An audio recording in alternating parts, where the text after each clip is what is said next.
Hi, thanks for joining me today. I was going to read another story from Powerful Parenting, but something very important has come up that I want to share with you.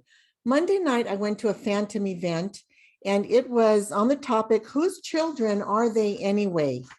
This has been such an important topic that I have a speaking engagement on March 28th and April 4th to talk about what I'm going to share with you today. 2 episodes, and that's going to be on the BBC TV and radio, which is the broadcasting network, TV and radio, on Monday night from 6 to 7 o'clock. And you could get more information of that from me if you want to email me. But I want to share with you that at this whose children are they anyway presentation, it just brought back home the sex education being taught in our schools. And this is very passionate to me because as this powerful parenting ministry, I would call it, I want to offer options to abortion for women who have unplanned pregnancies. And you can imagine in the schools when they're being taught sex ed in kindergarten, first, second, third grade, our little kids are being desensitized to sexuality, and they're robbing them of their innocence, which really bothers me. And when kids are just taking sex very lightly, they will have unplanned pregnancies in elementary school, yes, even fifth graders, and middle school. And they're going to want to take the abortion pill, which actually stops the heart of a baby. They're going to want to take, they're going to want to have abortions. So interestingly enough, Planned Parenthood's #1 source of income is from abortions. Now, don't take this lightly when I tell you Planned Parenthood is sending their staff into the schools to teach the sex ed to these kids because the teachers are refusing to teach it. So you might get a liberal teacher or a teacher who's a PE teacher, science teacher who's not even concerned about life in the womb mattering, that will share about sex ed. And the issue is they can bring in anything they want to teach kids sex ed. So some of the things that were shared to us, which I had no idea about, I had heard about cartoons that display sexuality, and it's pornography, really is what it is. And I had a lot going on in my mind trying to talk about alternatives to abortion with organizations like Choices and Options. But I digress, because the cartoons, one of them was a black boy who was about, black student who was about 8 years old, and he was playing a video game, and he was having an orgasm while he was watching this video game. Another cartoon was a white woman whose breasts were popping out of her blouse, where the buttons, popped open and her boobs popped out, and a man I'm going to just say it, his penis just was growing really, really long, wrapping around her boobs. And these two ended up having sex on the bed. Now, this is a cartoon being shown to kindergartners, first, second, and third graders, and through elementary school. And anyway, so this cartoon couple are having sex on a bed, and the 4 posts of the bed are 4 penises. So really disturbing, right? It's disturbing for me to say this, and it's disturbing it was disturbing for the person in this documentary to share it as well.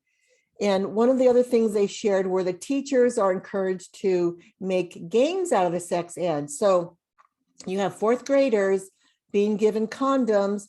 They have to run to the back of the class, put the condom on a phallic symbol and a fake penis, and run back to their seat. Ho, ho, ho, laugh, laugh, laugh. So they're turning this into a game, making it like it's no big deal. But parents, this is a big deal. This is what the unions are supporting. They're not supporting the teachers who don't want to teach this. They're not supporting the parents who go to the school board meetings saying that they don't want this. and you have to take charge. You have to go to your school board meetings. You need to look at the curriculum that your school is teaching. So the comprehensive sex education is what is really stirring me up right now, even though that was AB 1266, which mandated that all the schools teach this curriculum. And even my local school district said, oh, we don't have that in our school district. We use something else. And it might even be taught starting at the 3rd grade. But you know what? This is a mandate and it has to be taught or the schools lose funding. And there's no reason this should even be taught in elementary school or anywhere in our opinion, because it's pornography. It's different teaching the students about sexuality and, how your body creates, gets pregnant, but even that should come from parents. Parents need to feel comfortable talking to your kids at a young age, how God gave us bodies to replicate, and we're made in his fashion, made in the image of God. So anyway, that is what's really bothered me about the sex ed, and it's called comprehensive sex education. So in my district, we have been to be on a school board, it's kind of run like the city council now. There's all these districts, there's 5 districts. So the person in your district has to be up for re-election before you can run for school board. So unless that school board person gets recalled, but it's about $6,000 to create all your signs to run for school board. And in my community, the woman who's on the school board in my area has another 2 years to go.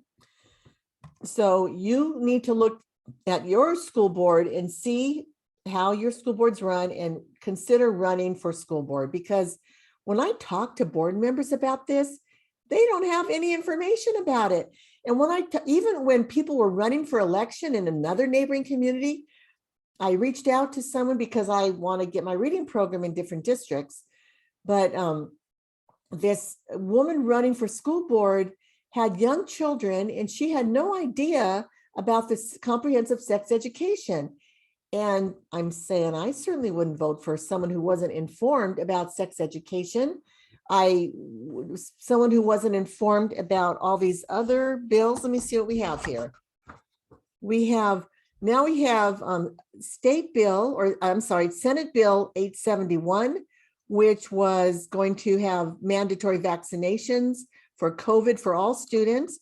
We had Senate Bill 866, vaccinating minors without parental consent. So I fortunately attend a church that is very active in informing parents about what's going on, because face it, we're all so busy, whether you're in school or whether you're a homemaker, whether you have a full-time job, any extra time on your hands, you're going to want to go to the gym, you're going to want to go out, be with your friends, you're going to want to veg out and probably watch TV or even read a good book. Who's going to take the time to study all this politics going on? So it's just kind of nerve-wracking. I was excited to share. I learned that Florida is banning abortions after 15 weeks. And Mississippi already has banned abortion in that state. So here I'm very passionate about life in the womb matters. So I'm going to end with this. I have my powerful parenting book that has inspirational stories, and it has tips on how to have some activities for your child, but it's a return to traditional family values. And I'm going to be a big brother. And this is helping your son transition with the arrival of a new baby in the home. And in this book, I talk about the monthly markers, what the baby is doing, how the baby's growing every month, and trimester, what the markers are for what the baby's feeling and what the baby's doing in the womb. We need to feed the lambs. The Lord said, feed the lambs, feed the sheep, feed the sheep, feed the lambs. So this generation of kids needs to know that life in the womb matters, and we're not going to let what's going on in our nation slow us down or weaken us, we're going to stand up and be empowered and speak for the life in the womb and speak for our children and our grandkids.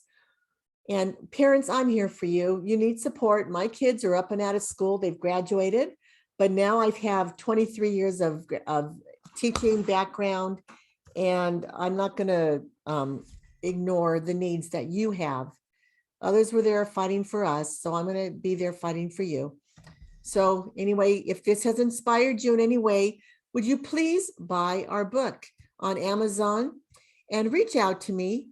Please like, if you haven't already, this podcast and YouTube, and subscribe. And I'd love some positive comments. Would love to hear from you. I'm Dr. Marianne Cintron, and the website is dyslexia-solutions.com. You can also type in meetmarianne.com. Bye-bye now.